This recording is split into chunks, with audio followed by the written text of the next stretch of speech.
चलता देवल पूजले प्राणी, चलता देवल पूजले प्राणी। माहे बसे सहजादो सहजादो, माहे बसे सहजादो। सतगुरु चरण बंधु मेरे प्राणी, सतगुरु चरण बंधु। वे तो को सत ज्ञान बतावे, कछु न राखे छंदो प्राणी, कछु न राखे छंदो। सतगुरु चरण बंधु मेरे प्राणी, सतगुरु चरण बंधु। आज सभी बहनों को देखकर, सभी माताओं को देखकर आनंद आनंद आनंद आनंद की अनुभूति हो रही है। आज ऐसा दृश्य आँखों में आना बहुत मुश्किल है कि सभी बहनों ने, सभी माताओं ने अपना शीश ढक कर यहाँ खड़े हो। बाकी हमारे साथ घूमने वाले कई बहनें हैं, इनको भी यह मर्यादा ध्यान में नहीं आती, लेकिन आज आप सब को देखकर आनंद आनंद आनंद की अनुभूति हो रही है। और यह जरूरी नहीं है कि कोई स्त्री, कोई बहन, कोई माता अपना सिर ढके तो वह सती स्त्री है।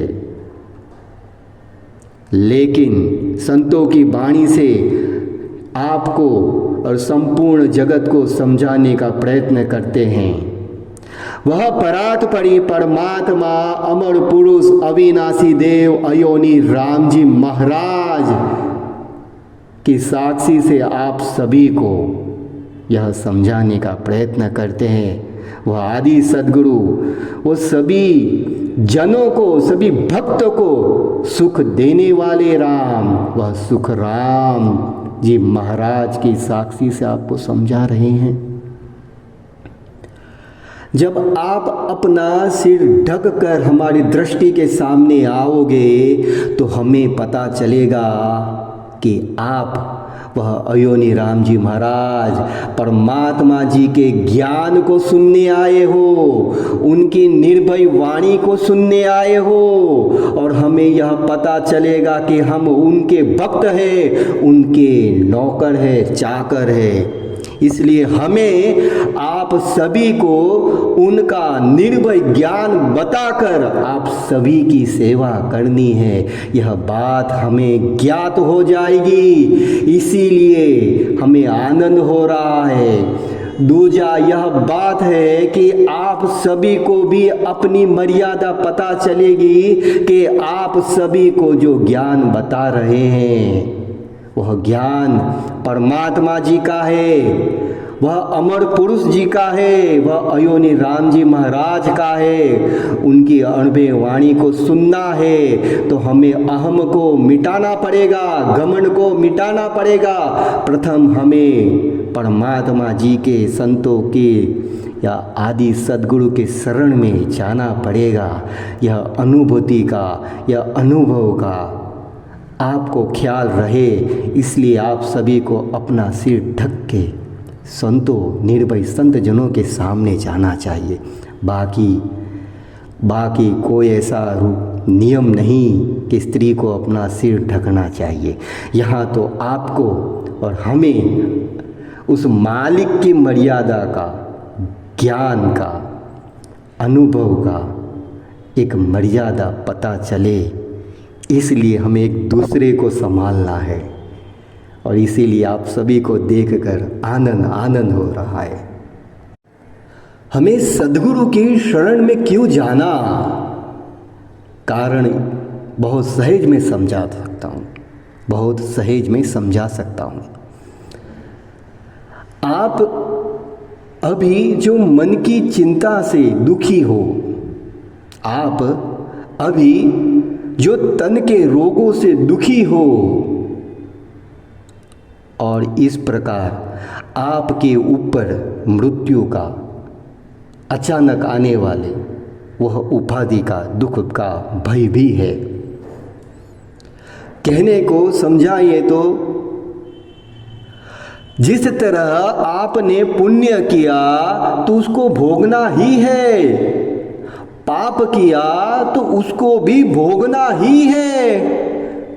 पाप के बाद आपको 84 लाख की काया में भटकना भी है, और यह 84 लाख काया में जन्मना और मरना एक बार का नहीं, 84 लाख बार का जन्मना, 84 लाख बार का मरण होना, यह भी तय ही है। और ऐसी अवस्था से, ऐसी क्रिया से, ऐसे नरक, महानरक से निकालने वाले वह केवल सत्स्वरूप परमात्मा के निर्भय संत जन ही है, जो पाप पुण्य के परे की भक्ति, कर्मों से निकालने वाली भक्ति का ज्ञान आप सभी को बताते हैं। इसीलिए सद्गुरु चरण बंदो, अब सद्गुरु को कैसे पहचानोगे? के सुख राम समझ ले प्राणी, सत्य कला जा जागे, अखंड घट में हो उजियालो, नक चक में धुन लागे। कुदरत कला नाम इसी को कोई जन जाने नहीं, क्रिया बिना साजन बिना हंस उलट आद गढ़ जाई। जिन संतों के, निर्भय संत जनों के अंदर, उनकी आत्मा के भीतर में वह परात्परी परमात्मा जी की कुदरत कला प्रकट हुई हो, ऐसे संत, वैसे सद्गुरु के शरण में जाओ। वैसे संत आपको कभी भी ताबीज नहीं देंगे, कभी भी भभूति नहीं देंगे, ना चावल ना पानी या धागा कुछ नहीं बांधेंगे। आपको केवल वह परमात्मा का निर्भय ज्ञान देंगे और आपकी आत्मा को भी निर्भय बना देंगे। वैसे वह निर्भय संत जनों के शरण में जाओ। अब ऐसे निर्भय संत जनों को कैसे पहचाने? भेष बनावे फूटरारे, नाना विध का को, घर तजहीन जे जुग मेरे, ए भी साधन होई। जैसे आपके सामने मैं बैठा हूँ, पगड़ी धोती ये सब पहन के, धोती पहन के, पगड़ी पहन के, ये सब किसी काम का नहीं, ये सब वेशधारी है। और ऐसे वेशधारी तो घूमते रहते हैं, और इन्हें आप सद्गुरु समझोगे तो यह आपकी अज्ञानता है। ये सारी रीतें तो अपने खुद के पेट भरने की है। ये संपूर्ण होनकार की महिमा जो गाते हैं वो सभी अज्ञानता है, वो सभी पेट भरने की रीत है, मोक्ष की रीत नहीं। जिस तरह जनक राजा जी को अष्टवक्र जी ने कहा था कि आप मेरे देह को मत देखो, मेरे शरीर को मत देखो, मेरे शरीर के भीतर जो आत्मा है, उस आत्मा के अंदर जो हो परमात्मा की सत्ता, कुदरत, कला प्रकट हुई है, आप उनको देखो, और वही सत्य है। आज परमात्मा जी के निर्भय सत्य ज्ञान को किसी भी मनुष्य जीव को भाता नहीं। जैसे कि चने को कितना भी पानी में डूबो के रखो, कुछ चने के भीतर में पानी प्रवेश होता ही नहीं, वो कड़क ही रहता पत्थर की तरह। अंबर से जब बारिश होती है, बादलों से जब बारिश होती है, बारिश का पानी जमीन पे गिरता और मिट्टी के जितने भी ढेर है वो बह के एक सीमित हो जाते, लेकिन मिट्टी के भीतर में पानी चला जाएगा, लेकिन पत्थर के भीतर में कभी भी पानी नहीं जाता। उसी तरह आज यहाँ पे या कहीं पे भी इस संसार में कर्मी जीव, पापी जीव नहीं, कर्मी जीव के भीतर में वह सत्स्वरूप परमात्मा, वह राम जी महाराज का ज्ञान कभी भी उनको भाता नहीं, क्योंकि वो कर्मों में उलझे हुए हैं। उनकी अवस्था तो वैसी है जैसे कोई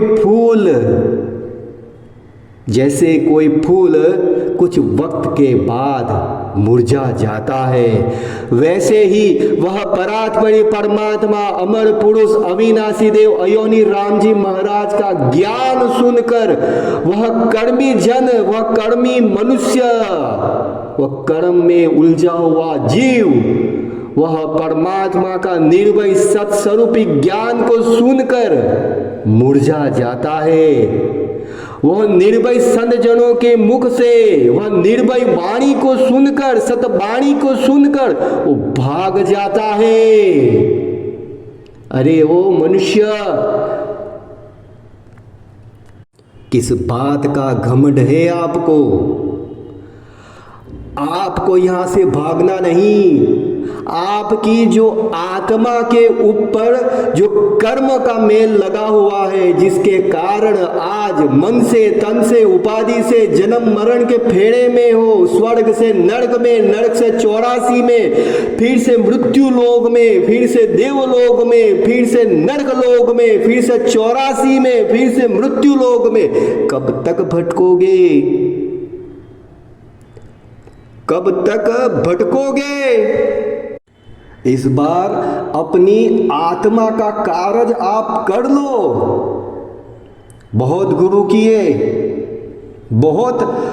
किए आपने, अब वह परात्परी परमात्मा जी को सद्गुरु मानकर अपनी आत्मा का कार्य कर लो। सतगुरु चरण बंदो मेरे प्राणी, सतगुरु चरण बंदो, वे तो को सत ज्ञान बतावे, कछु न राखे छंदू। सतगुरु चरण बंदो मेरे प्राणी, सतगुरु चरण बंदो।